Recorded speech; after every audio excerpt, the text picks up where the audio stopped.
The more I worked in this space, the more I saw the disconnect between what is really happening in the code and what the marketing copy is saying. The appeal of Bitcoin is that its design is very simple. You don't have to be a PhD to understand why it's working. Amount of corporate donation we got since the beginning of BTCPay Server is above $1 million. Hi, Nicolas. Welcome to the podcast. Thanks for inviting me.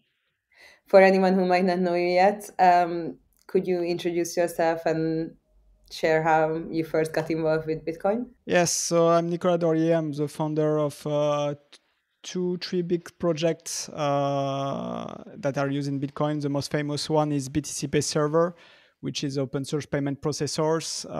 So if you have an e-commerce store and you want to accept Bitcoin, that's the easiest way to do so. And I created another product that is called NBXplorer, which is kind of more for developers. Like BTCPay Server is using NBXplorer basically to track UTXO set, to track wallet balance, these kind of things. So it's kind of more close to the let's say close to the metal kind of service.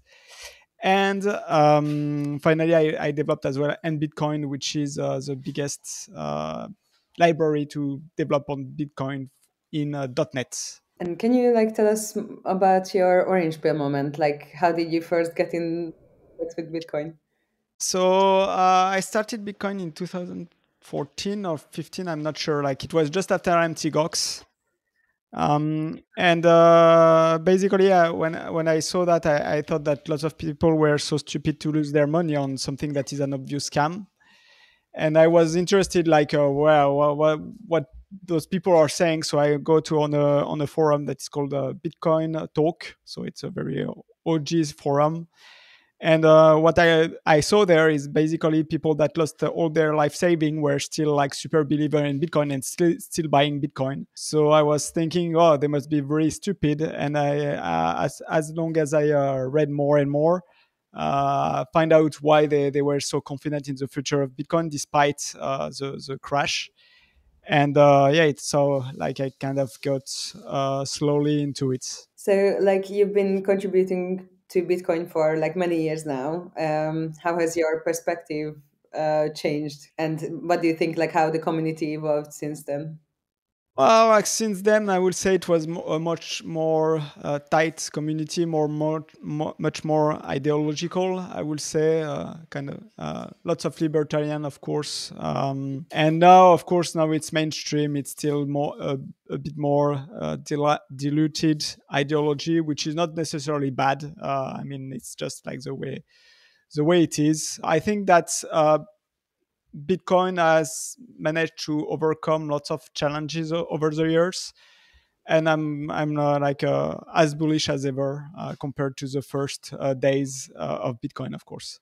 Well, we already touched on a little bit on BTCPay server. Could you tell or share the story behind the creation? So in 2017, there was a kind of war in the Bitcoin community that we call the block size war. So there is lots of technical detail to it, but to make it simple, there was two way of moving forward with Bitcoin. It's either we increase the size of the blocks, or we do another proposal that was called SegWit that allow us to make a more intelligent use of the blockchain, basically. And the roadblock was that a few companies were heavily pushing to increase the size of blocks to 2 megabytes. So it's called the hard fork basically, which means that people that were running old node, everybody will need to update. SegWit was not, so the other proposal, SegWit was not like this. And there was a big fight between them. And my side, I was more on the SegWit side, what the Bitcoin core dev were proposing. And I found out that the 2 mega block side, they were major corporation in the Bitcoin world at the time, and most of them were kind of lying by omission to their own customer, saying that they don't need to do anything to upgrade. But what was going on is basically it was not an upgrade. It was like going to a different currencies, and they were not explaining that properly to their users. So I thought that this was kind of dishonest. And those company, it was company that I was very supporting a lot in the past. And so I kind of found that all my goodwill to this company were being used against me and against the Bitcoin community. So I decided to create BTCPay Server as a way to kind of get back like all the people that I advised to go to another company that was called BitPay, to another payment processor. I advised a lot of people to do that. And I wanted to pull them back out of this company that was dishonest, and I created BTCPay for that. Yeah, it basically become like the payment processor for Bitcoin that is free, open source, and it grew over the years. And yeah, I would say one of the most loved projects in Bitcoin.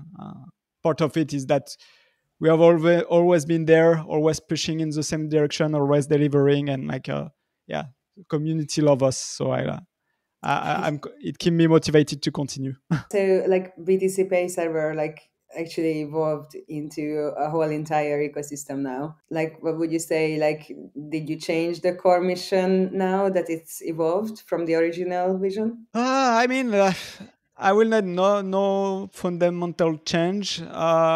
Of course, like over the years, like as technology developed, like the market evolved, like there is a new feature to develop, new interface to create, but it's like more kind of a slow evolution rather than like a drastic change of vision. It's a marathon. We wake up every day and we push some code and like we see how it evolved. But yeah, basically as a code base become bigger and bigger, the main thing that we saw it was more difficult and difficult to collaborate with lots of contributors that wanted to push feature to BTCPay Server. So we kind of evolved to a more decentralized plugin-centric way that allow people external to BTCPay Server team to add their feature there. And I think that has been the biggest fundamental change in BTCPay Server. But like the main vision is still the same, I would say.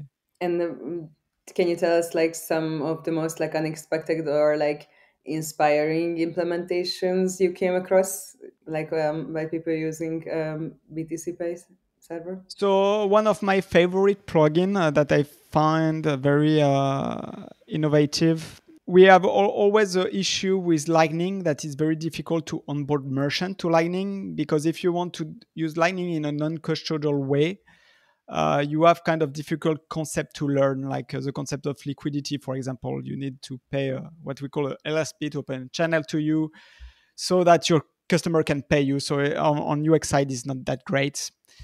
So people were kind of trying to find workaround, and the first workaround they found is by developing a plugin, the Blink plugin, for example. There is others that are doing it, but the Blink plugin, they are using kind of the custodial model of Blink to accept Lightning payments on BTCPay Server. So as a merchant, you can very easily receive and it go directly to Blink. But the downside of it is that, of course, it's a custodial model. So Blink is custodian, so it comes with risk. And yeah, it's not the way I would say Bitcoin is meant to be used. And so there is another plugin that has been developed that I find very innovative.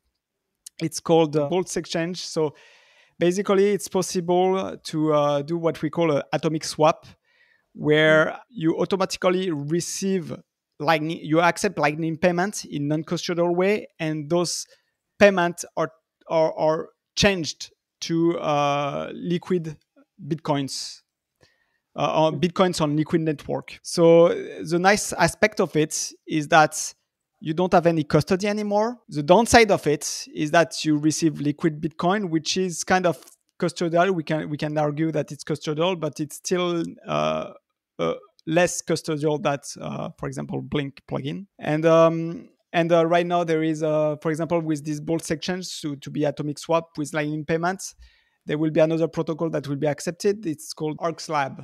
ARX. So ARX, it's another second layer that is really non-custodial for this time. And same thing, we will be able to accept Lightning. It swap it to this ARX.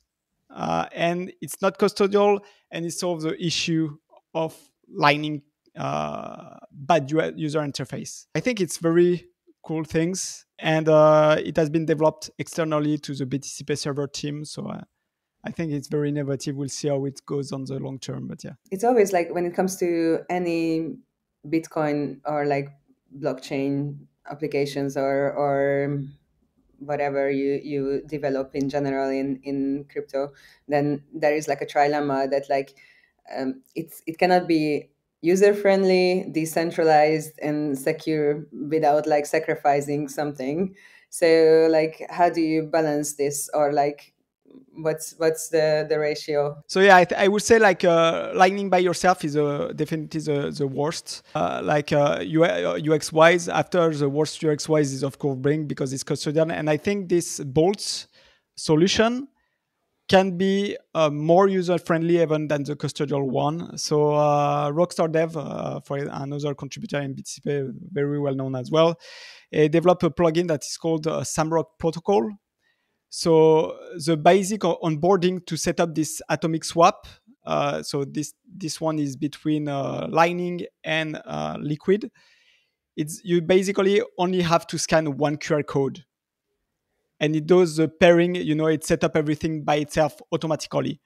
And I think it's the gold standard of user experience, and it's more user friendly than even the custodial aspect. So I think they find a way that get everything from the best from all the worlds. And I think it's attainable, but yeah, we need kind of to find the right spots. There is kind of different team that is building different product, and how everything is connected together. We'll eventually find something that pleases everyone. I believe so. Yeah, it's I mean, I like to think that like most of the product that we are using in Bitcoin are user friendly, but then I take it home to my family and then I show it to my auntie, for example, and then they just look at me like I'm a fish in the water. Well, like really for normies, like the easiest way of using Lightning and on non-custodial ways using Phoenix Wallet. It just works. It's what I would advise to my family, to my dad or whatever. Like, just use Phoenix Wallet. Of course, don't put like lots of money on it because it's still a hot wallet. But it works. It's not custodial. Like, and I will argue it's easier to use than any bank app that exists. Like, if right now you are using some bank app, like they always come with some like a weird verification, KYC, blocking transfer. Like there's some. Right now, I think that the fiat system is harder than using Bitcoin. Yeah, maybe it is. It's just the way that we are used to it, and how is it in like the general knowledge. The question is, does the next generation, will think about it, because the next generation are not really used so much to banking apps or we are. So I think they will have an easier transition to Bitcoin than banks. Because as far we start using banking app when it was easy to use, and as time goes on, it becomes harder and harder. Now you have somebody coming out of school that try to use a banking app, you will probably find it way harder to use than just using Bitcoin. Yeah, that's for sure. And do you like implement this into your parenting routine as well? Like, do you teach your kid about Bitcoin or? She's only 5 right now. Still doesn't cover addition, so there is a bit of way to go. I will. I mean, yeah, probably like she will open her first wallet like in the next couple of years, and she will develop applications better than any of this generation. Definitely. So you also created NBitcoin, one of the most like comprehensive Bitcoin libraries. What motivated you to start that project, and were there any like technical challenges by maintaining the library? The initial reason of this library was just me learning about Bitcoin, actually. Like I just wanted to learn how Bitcoin works, and the best way to learn for me, it's trying to code it. Because it's really when you code something, for example, even if you are learning physics, for example, when you try to code what you learn in physics in code, then you find out lots of different issues that allow you to understand more deeply what you are learning. So every time I learn something new, I'm trying to code it, and Bitcoin was not different. And as I discovered Bitcoin by coding it, it became bigger and bigger. And then people started asking me to develop some products, Bitcoin related products. So I started doing this. And of course, I did it using my library. And basically, all my story in Bitcoin has always been this, where I create a tool, then I create a tool that uses this tool, then I create a new tool that uses a tool that I'm using on the tool. Basically, right now there is 3 layers. There is BTCPay Server, NBXplorer, and Bitcoin. And basically, it's always me that's like develop something, then develop the next service on top of it that uses those things on the lower layer. And the more you go up, the more it's like user friendly and like something that people can relate to, I would say. How did you start your developer journey, or what did you develop before you started to code on Bitcoin? I'm always a .NET developer. So .NET is a framework by Microsoft, developed by Microsoft. So before I was mainly focusing on Windows development on .NET. And I was consultant, and also I was a Microsoft certified trainer. So in France, I will go to companies, teach them how to develop using Microsoft technologies. And up to now, I'm still developing in .NET. Now .NET evolved. It's not specific to Windows anymore. And yeah, it's great environment. So I'm always still in this domain, but just focusing on the Bitcoin aspect now. Let's go back to NBXplorer. So it makes it easier to run lightweight blockchain explorers. Like, what gap did you see in the ecosystem that led you to build it? Before BTCPay Server, I developed some Bitcoin services, and I was trying to rely on the Bitcoin Core API. So Bitcoin Core has an API for managing a wallet, and I was trying to use this. And it turns out that the API is very inflexible, very hard to change. Like when you do a pull request on Bitcoin Core, it takes months sometimes to get merged. So it's like a big block. And the alternative to Bitcoin Core API were not possible. So the alternative, for example, Electrum server, was requiring that you store all the blockchain on your drive. Which means that the cost of hosting a BTCPay server will basically explode. So you will need a big drive. You will need some kind of admin team that monitors the use of the storage. So I wanted BTCPay to be accessible to everyone. So it means that I could not rely with the other solution that existed at the time. So I said, okay, in this case, I would create my own things. And it's what NBXplorer is about. And actually, the first version of NBXplorer was actually not for Bitcoin, but it was for Liquid. So I was also I'm still in a company that's called Digital Garage in Japan. They are investor in Blockstream, and I was preparing kind of demo in a conference in Japan, and we wanted to showcase the native assets of Liquid.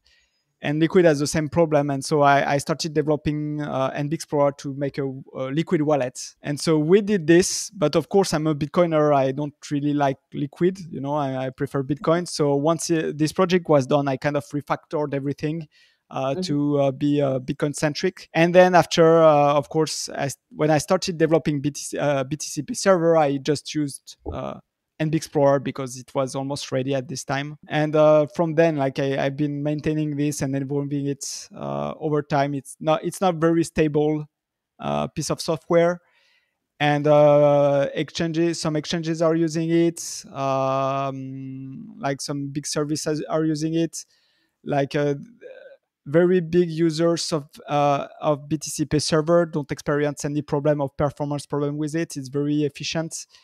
And to me, if you are trying to develop a new service on top of Bitcoin and you don't need all the concept of payment processor of BTCPay Server, just develop it on top of NBXplorer. Like you will not regret it. Everybody that starts using it like never came back to any other solution. So, like when it comes to developers, do you think there is still a disconnect between developers building on the Bitcoin infrastructure and those like integrating into real world products? I don't know. Like on my case, I'm kind of doing both, so it certainly make things easier. That's a nice aspect of it. And in this case, I'm kind of in a unique position because basically, as I said, BTCPay Server is using NBXplorer that is using NBitcoin.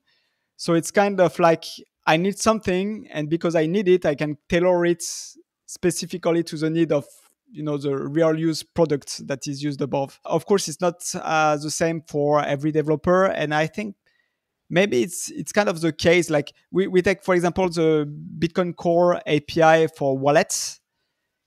It's kind of usable. It's better now than it was a few years ago. But obviously, people that were developing this wallet were not probably the same people that were using it, because if they were using it, they would have known that it was really a mess and bad to use, and they would have changed it faster. But once again, so Bitcoin Core is kind of a consensus between developers. So for every pull request, you have 10 people that review it, and you need rough consensus between those people to get anything merged. In this environment, it's way more difficult to have a quick feedback loop, and to get the things right. Whereas as in my case, if something is not right, I can basically rewrite anything in the stack, and it's in a matter of hours instead of days of even months of feedback loop that you experience when it's not the same person. It's kind of a unique position I have. I know that some developers that rely on what I do sometimes or might be bothered because I don't reply fast. I try to always do my best, but yeah, it's hard to maintain everything and to keep everybody happy and in a way. So I understand as well the Bitcoin Core position on that. So how come that you never, or did you ever think about developing on some other chains than Bitcoin? No, for me, I'm a Bitcoin maxi, so everything that is not Bitcoin is a scam, basically. And but it doesn't mean that I didn't develop on shitcoins. So in 2015 as well, I co-founded a company that is called Metaco that was founded in Switzerland, a developer of custodial solution for institution, basically. And in this context, I needed to support a lot of different shitcoin. I had many things. There was some Bitcoin, some Ethereum, some Polkadot, some Cardano, lots of shit that I hope I will never touch again in my life. Okay. And so I had to do it. And right now I don't have to do anything like this anymore. The reason is that Metaco got acquired in 2023.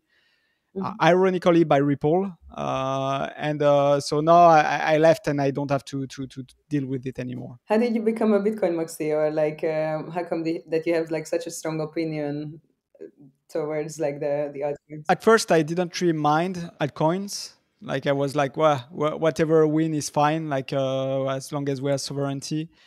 But the more I worked in this space, the more I saw the disconnect between what is really happening in the code and what the marketing copy is saying. And when you see that, you're you cannot trust anything but Bitcoin, basically. All the rest, they're over-promising, misleading people, and it's the only reason I'm trusting Bitcoin is that I was able to follow the promise of it, reading the source code and understand, yes, what they say it does, it's really what it's doing.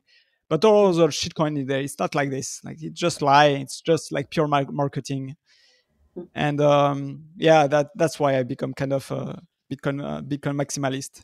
And I was even more impacted by it because I needed to develop, integration to those shitcoins. So I really had hands deep into this. So that kind of motivated me to just stay away of everything else but Bitcoin.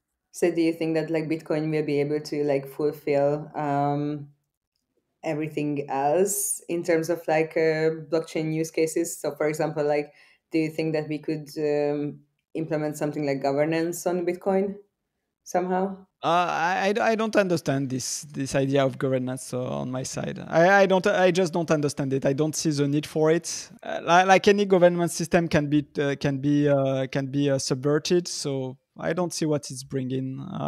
Of course, that might have some use case that are possible on shitcoin and not on Bitcoin. It's possible and still it's arguable. I guess I think lots of things can be done in Bitcoin. And most of the other use cases were really not interesting to me. Like I didn't see any use of it. And when I saw a use of it, I say, yeah, technically speaking, Bitcoin can do this. So for example, Ethereum has been very popular. Why? It was because of ICOs. And typically tokens already existed in Bitcoin forever. But for some reason, many people were convinced that the tokenization was invented by Ethereum, and it's not true. It was just, once again, it was just pure marketing. Yeah, I don't know. Maybe there is other thing that can be done, but like it's not things that interest me on my side. Yeah, but if we are not developers, it's like harder to actually see these kind of like differences. So it's easier to believe just to the marketing and not. I mean, if you don't understand the code, then it's like. I don't know, because like Bitcoin, like as well, I find the appeal of Bitcoin is that its design is very simple. Like you don't have to be a PhD to understand why it's working. Like the concept of proof of work, of all that there is a hash and that this hash need to have a certain be below a certain number. Like it's kind of concept that can be learned for somebody that is interested to it. Other shitcoin, very often when you look the white paper, basically you find what I would call AI slop. Where they use technical terms that doesn't make any sense or that are too difficult to understand, and you cannot just link what they promise to the reality of the thing. Bitcoin white paper is not so difficult to understand. Like especially now that we have AI that can guide you to explain every terms, and it's very you can everybody can do it. Maybe not my grandmother, but like Yeah. If you are motivated, you can understand and dig.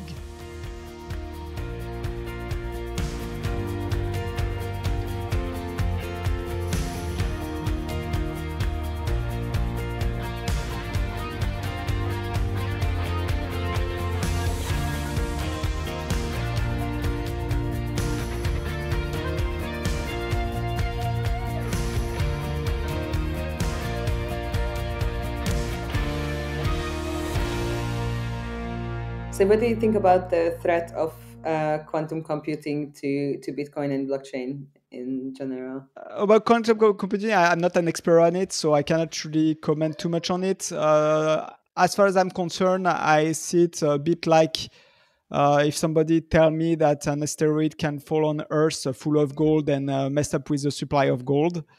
To me, it's kind of the same risk. Some developer are saying, "Oh, we should prepare for it." Like, so I'm happy there is a research kind of contingency in case it happen. But so long as we don't see it happening, I don't think there is any urgency or any stress to have.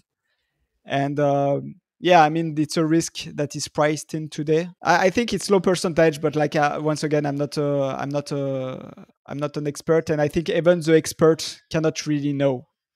I think even the experts are like, yeah, maybe it can happen, but like we're not there yet. So who knows? So you've been always very vocal about financial sovereignty. How do you personally define true sovereignty in 2025? So on my side, is the true sovereignty is just the ability to receive money from anybody without any permissions. So that's a definition for me of sovereignty. And I mean, with Bitcoin, it's very well alive. So I think we are on the right way. I think all the regulations that has been pushed trying to slow down this, I think they might slow some people, but people that want to pass away, they can still do it. There is no problem. And I think that as life becomes more difficult and difficult with those regulations, more and more people will just not care anymore. And so I don't know. I'm kind of positive on my side on this aspect. There is like always, as we said, like tension between like convenience and decentralization. Like, do you think that Bitcoin can reach mass adoption without like compromising the core values? That's a difficult question. Like, for example, if you want mass adoption right now, most of the solutions are kind of more custodial. So that's basically bad. I'm very fan once again of Phoenix wallets that managed to find a non-custodial way to accept Lightning. I think that's the idea to push. Of course, when you have more people using Bitcoin, then you have people that are less inclined to the ideology that's brought Bitcoin to life. But I mean, fundamentally speaking, Bitcoin has been designed to resist this. And to me, for now, I don't see any sign of weakness on Bitcoin side. Of course, maybe the community is not what it was before, but I mean, like the technology itself didn't change. So my kind of optimism come as well from the theory of one book that is called The Sovereign Individual. So I don't know if you heard about this book a bit. No, nothing. It's a book that was written in 1999, and the theory of the book was that the power structure in society is defined by technology, not by politics. So basically, like technology is kind of the upstream of everything else, of culture, of politics. So I cannot make a fair summary of this book, except I really recommend you because he kind of he predicted the invention of Bitcoin, and it predicted the invention of AI right now. Okay. And it in a way that is spectacular, I think. What I can say is that I think Bitcoin will follow this. Like if the technology fundamentally speaking allow people to act in a sovereign way, it doesn't matter the regulation, it doesn't matter the current ideology. This technology will shape both of it, and so that's why I am kind of optimistic on this. And what do you think about like this new wave of Bitcoin for institutions narrative that is like going on lately? Do you think that it helps or like hurts the long-term like decentralization of the ecosystem? On my side, I don't really like that such big institution has big positions, but I will not say it's unfair. I mean, the market by definition is kind of centralized. In any equity is like this, like a few individual control massive amounts. It's the same in the fiat world with BlackRock. Mm-hmm. So it's not something that is specific to Bitcoin. And I don't think that's something that can be solved through any external, like institutional, governmental pressure. So I don't like it. I don't think it's something that is fixable. But I think that what will result of it will still end up being more, the wealth will end up being more decentralized, distributed than in the fiat world. For the main reason as expanding credits on Bitcoin is more difficult than doing it on fiat. So I think the Cantillon effect is way harder to come by on a Bitcoin standard than it is on the fiat standard. So I think, yeah, there will be centralization of wealth. It's not specific to Bitcoin, but at least it will be less. I don't like it. I don't think that's something that should be fixed. And I think any attempt to fix it will end up in a worse situation. So it's kind of a pretty basic libertarian point of view, I would say. Yeah, we will need to let the market fix itself, I yes. guess. Do you follow the happenings in Europe currently, or like the regulations that they passed, for example, the MiCA one? I didn't follow it closely now. Tell me what is it, what's about it? No, like they regulate, like they implement KYC in most of the wallets, or like they want to implement KYC in the exchanges as well, or like it's like part of the framework now. And then you need to get licensed if you want to like basically build a business, anything related to crypto. Mainly like a push towards like more of like a system where like the governments have control over the individual, and then they can kind of like the social score system. I know it's probably like a far reach, but like in the end, if we implement all of these regulations and everything will be followed, then we just like end up in some kind of like dystopia. Yeah, I'm kind of optimistic on this as well. I think that whatever they want to implement, it will be very hard to enforce. Like you can easily nowadays you can easily do a business in with whatever jurisdiction that you want. then they can say, yeah, but you cannot access the European market. Maybe you can. Of course, maybe you cannot be a big company with a target on your back. Of course, maybe it's more difficult that way. But like you can still have a European business and pass through, even if you don't follow MiCA to the letter. I don't think it's something that can be enforced.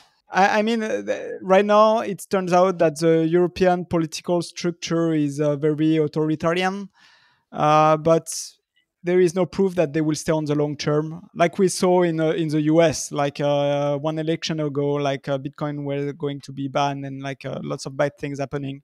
Then all it took is one election, then it go to the other side, and I think Europe eventually it will end up like this. I don't know how much time it will take. Maybe it might take a crisis, but eventually, like the chain will be broken, and the more they try to restrict people, the more people will get used to kind of work around those regulations. So I'm not. Once again, I think that everything is downstream of the technology. And if the technology is here, people start choosing it. It start changing their mind, and when they change their mind, they change the political system, we change the rule. And I think it will happen too. A bit optimistic on this too. Yeah, it's I mean, like we need to keep our optimism, that's for sure. But like for example, in Hungary, they even implemented, because our podcast is mainly for the Hungarian market. Here, they implemented an extra regulation regarding MiCA, which is basically criminalizes the individual who is using services that are not like licensed by MiCA. So you can like use the services up until like 5,000 euros, I think. But above 5,000 euros, you can be actually criminalized and put into jail. Good luck to them to enforce this. I mean, okay, it's scary when you hear about it, but it is not enforceable. Of course, it will prevent business in Hungary to access a part of the market, but it will not prevent a company elsewhere to reach this market. Hungary is too weak, and in general, Europe is too weak to get their hands on anything. US is maybe a different story, but EU, I don't think they can enforce it. Yeah, and like I said, right now they are doing this, and what will happen is that people will go work around the rules, and the mind will change, politics will change, the rule will come back. Do you actually try to limit your interactions with the fiat system, or like are you using some kind of way to make sure that you pay in Bitcoin, or like how does it like look like in the everyday life? My only interaction with the fiat world, I would say, is mainly through some funds in MicroStrategy. And the only reason I'm using this, it's because in Japan, the tax regulation of Bitcoin is 55% on the profits. So basically, so basically, the only way to so it's technically it's not 55, it's a progressive. But like if you are a Bitcoiner for long ago, like you reach quickly the 55 if you want to sell anything. It means that if you want to keep some liquid assets that you can sell easily without being too much punished, that is still exposed to Bitcoin, then my only choice is MicroStrategy. So that's my basically that I would say that's my short-term bank account. It's MicroStrategy. Yeah. Okay. Wow. I didn't know that it's like 55%. That's a lot. Yeah, like the situation is even worse because when you combine that with their inheritance tax, so if I get hit by a car tomorrow, my kid, which is 5 years old, will have to pay more than 100% of tax, technically speaking. So the reason is like you have 55% of tax on the inheritance tax. But then for paying this, she will need to sell Bitcoins. But the cost basis of the Bitcoin acquisition is the same as me.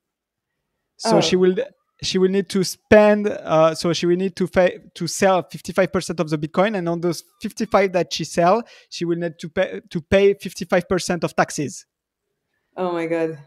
And next year is the same problem. She needs to sell more to pay the year before. And so it end up to have a tax liability of more than 100%. So yes, it's Japan is probably the worst country on earth to hold Bitcoin, and hopefully it will change next year. But so long, I guess we'll know for sure in December. It might be a personal question, so you don't need to like answer to this question. But how come that you live in Japan then? I would assume that you would live in like a more crypto friendly Yeah, I environment. mean, when I moved to Japan, like it was not so much a problem. The regulation was not here. The taxation was there was no rule on it. I didn't have too much bitcoins, so it's never happened. You know, it never entered into my consideration that it will become a problem. I just like Japan. It's very safe country. Everything is clean. People are like let's say civilized, I would say. So it's really a great country to live, and I don't mind paying extra taxes, like so long as it's not abusive. So I've been definitely looking to the exit nowadays because of this, and I guess I would take my decision next year if they change the law. There is rumor they would change the law. I don't know if it will happen or not. But yeah, at this stage, it's kind of critical for my family, let's say. Looking ahead, like what are you most like personally most excited to work on? Whether within like the BTC Pay or something like entirely new. Also, right now, my main focus, when I say right now, it's my in short term, like short middle term. I'm working on a subscription feature on BTCPay Server. So basically, one thing that is painful in Bitcoin that lots of business don't like is that it's very difficult to do recurrent payments. So I'm working on BTCPay Server to allow our merchants to have a kind of subscription system where customer can pay in Bitcoin. And so I've been working for that for a few weeks right now, maybe 1 month. And I'm really excited. And I think once it's out, it might change the way people interact with Bitcoin. So I'm very bullish on that. So yeah, that's my main focus on the short term. Yeah, that's actually sounds very cool because like even like subscriptions like came into the front row in the past couple of years, and then to do that in Bitcoin, that would be very amazing to be honest. Yes, yes. So like if you could instantly fix one thing about the Bitcoin ecosystem, what would it be? It's a large question. If I would say my main problem actually in the Bitcoin ecosystem is a fight about the op return limit. I think it's a kind of unnecessary fight. I think it has been done to divide the community on a really in a really artificial way. If I could fix something, it would be this, like just getting the community back together instead of fighting each other on Twitter. On the technical aspects, I don't know, like people want Covenant, but I'm not too much into the protocol details, so I don't think I will choose this. I think Bitcoin is fine as it is right now. I don't see anything that needs to be done in the short term. I would like maybe to have like there is a Bitcoin improvement proposal to fix some bug in the consensus. They call that the consensus cleanup BIP, and like it's kind of non-controversial fixes that will need to be done at one point, because if we don't, I think in 1 million block Bitcoin will stop working or something like this. So it's like yeah, if I could snap my finger and do something, I guess it would be this. Like it's something that is not controversial, that fix Bitcoin for the long term. I mean, Bitcoin is fine as it is right now. So fixing the making sure the community is back together, and like just implementing this consensus cleanup will be fine. So, like when you look back years from now, like what kind of legacy would you like to leave as a developer or as a contributor to the Bitcoin ecosystem? Well, on my side, it's always a pleasure to see people using what I do. I think I say that, and it's the same for every contributor of BTCPay Server. We are always excited to see our product getting used in real life. Mhm. I don't know. That's what keeps me going. I guess that's also why I'm going to conferences, like hearing real people using it, giving me feedback. It always motivates you way more than just talking to people on Twitter. So yeah, it's I don't know, like legacy. Just seeing people using what we do is fine. And finally, for like younger developers who want to contribute to Bitcoin, like where should they start, or like what mindset should they have? What do you think? Or do you have any advice for them? When you are working on open source, I would say I will advise to never expect anything. Have low expectation and just follow where your passion, like where your interests guide you. Build things that you want to use, because having this kind of direct feedback is very important to improve your product fast.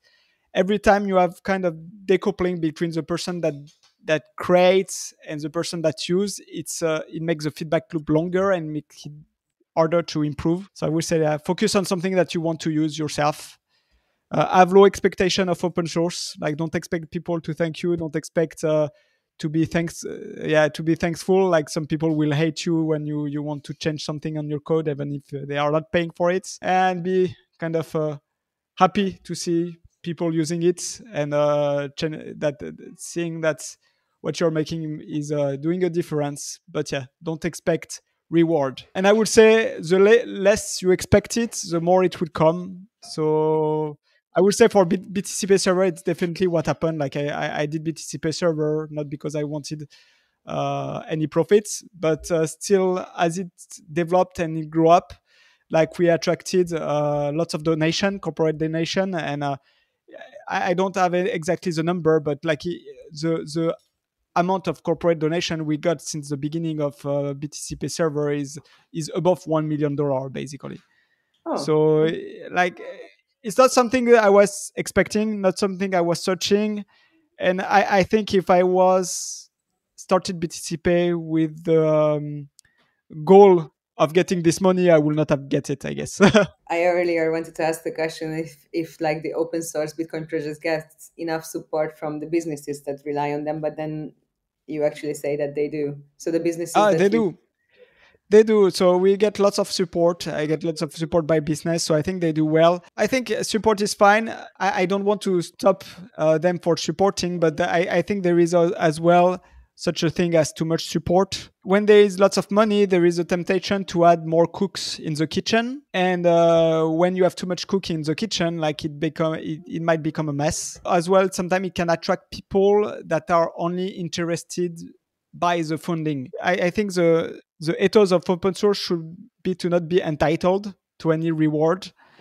And when there is massive amount of money, then it starts attracting people that say, "Oh, I want to make a career in open source." And I think that's the wrong approach to take, and it will create people that are starting to develop things that are not needed, and kind of dilutes the attention needlessly. They just, for example, they say, "Okay, I want to become an open source developer, so I will develop this product because I think people will use it and fund me." I think it should not be like this. It should, like I said, like, see what you want to do, like, be motivated by something you want to use for yourself. Don't expect it. Then money will come. But yeah, that's my main concern with too much support. But right now, like, especially BTCPay Server, we cannot complain about anything. Like, we are probably the most supported project in the ecosystem. So I don't want to shoot ourselves in the foot either. But yeah.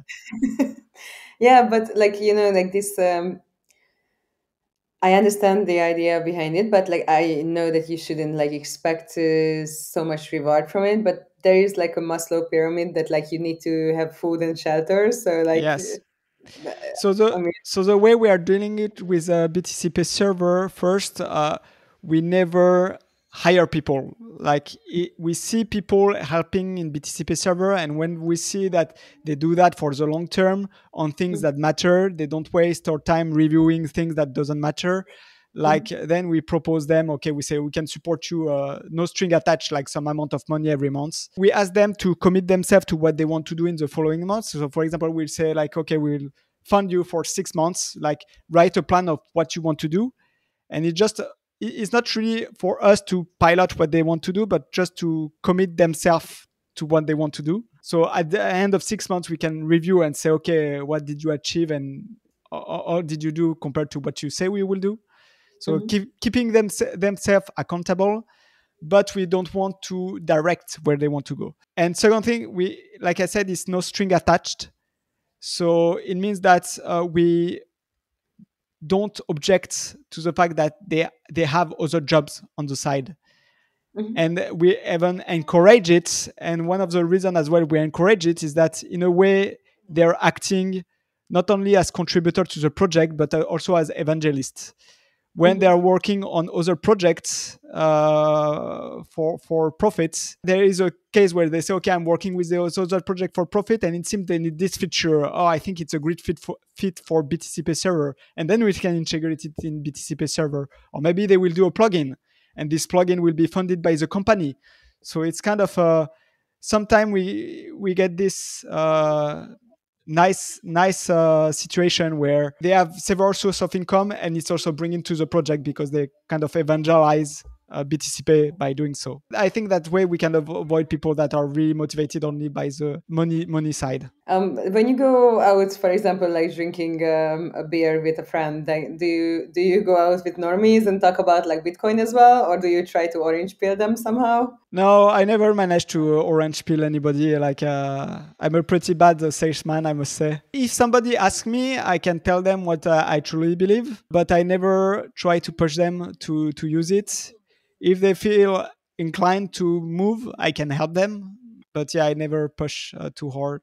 I think that pushing Bitcoin to somebody that is not ideologically speaking ready for it is a source of disaster. They will forget their wallet. They will fall from scam. They will sell when it's up by 2. So like, I don't force.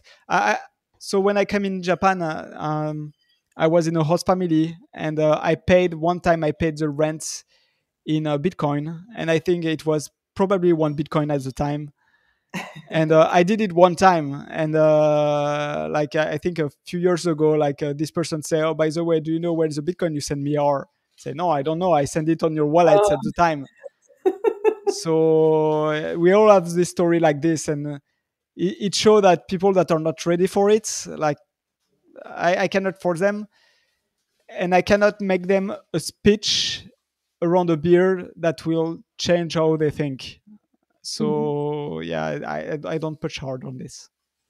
Yeah, I mean, like you cannot really do that, but that's why, like, previously I had a podcast guest who told me that, like, basically what he is doing, that he is gifting bitcoins for like birthdays and weddings and everything, but like he always like keeps the passphrase, and then he says, okay, like you have 6 months to move into a new wallet, or like to actually move the bitcoin somewhere. If they don't do it, then he actually like rugs the bitcoin back.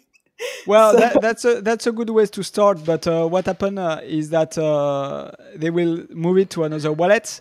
Then 6 months later, they will change the phone, and they will forget about it. It's always happen. Always happen. Yeah, that can So also yeah, I'm not so much giving jam to pigs, I will say. happen. So Okay. it's maybe a French. I don't know if you say that in English. Maybe it's a French expression, giving jam to pigs. But I figured like my way of like gifting Bitcoin, for example, my godson has a wallet with me, and then for every birthday, then I gift a little bit of amount of Bitcoin, but like I still have the wallet. So I know that it's safe, and when he's gonna be 18, then he will already. I mean, he already knows about like Bitcoin, and he like we have tales that we talk about Bitcoin and stuff. So It's a good way, I think, but there is also some good things when they lose it. Is that they remember the lesson. oh yeah. Like they will not do the same mistake twice. Maybe they will not do it twice because they will never buy Bitcoin again, but at least they will never do it twice. Yeah, I cannot imagine him not buying Bitcoin, to be honest. I mean, he's only 6 also, so it's not like that Yeah, he's. yeah, yeah. But yeah, like I'm working on orange pilling him since birth. So So another way of doing it is like you create a company. You put your kids in a shareholder, and then with this company, you invest into Bitcoin. oh yeah, Then yeah. it's also another way of saying, okay, right now you don't have access to it, but like when you become bigger, you have access to this company, and maybe it's like I would say it's something that will stick more than just giving a passphrase on a piece of paper and say, okay, this is yours. But actually, like now that we like talked about like inheritance tax as well, like I'm thinking a lot about like how I'm gonna, for example, like have my Bitcoin inherited to my family if like something happens, because it's on a cold wallet and no one else knows like the words to access it, or like, and I don't want to share it with anyone. So it's yeah, that's a good question. Like there is a wallet that is called Liana that is developed by a very reputable Bitcoiner, so there is no issue with this. That try to solve this problem. Personally, I didn't use it because I don't feel the need for it. I think that I will have people that are able to do whatever it is needed to recover the money. I think you will need to educate people about it, definitely. Yeah, and if not, then do the Liana, check Liana wallet. So basically, Liana wallet, the way they are trying to fix this is you have a 2x2 wallet. Plus, I think one you can set up one key where it's only one person that can see and take the money if you don't show proof of life for a certain amount of time. So if I understand correctly, but yeah, I didn't check it because I don't feel I need it on my side. Yeah, maybe like the developer of Yana Wallet will be my next guest on the podcast because it's something that is really on the top of my mind. Or just if you have only one person that you feel will inherit it, like just tell this person all the information. Yeah. Or maybe good old notary, or like will letter, sealed will letter, maybe, I don't know. Yeah, but like these things are like, again, trusting some third party, and then for me, like removing trust is very important when it comes to this. Yes. But maybe like it's something that I should work on. But if you lose it, at least all Bitcoiners become richer. So in a way, you can pass your wealth to us trustlessly. Yeah, I'm contributing to the community either way. So yeah. Yes. Well, Nicolas, thank you so much for joining our podcast and sharing your ideas and your work with us. And also thank you so much for your work, because you really contribute to the community, and we are also using your services on our shop as well. So also awesome. We are very grateful for that. And hopefully we will see many more projects that are developed by you and the ecosystem.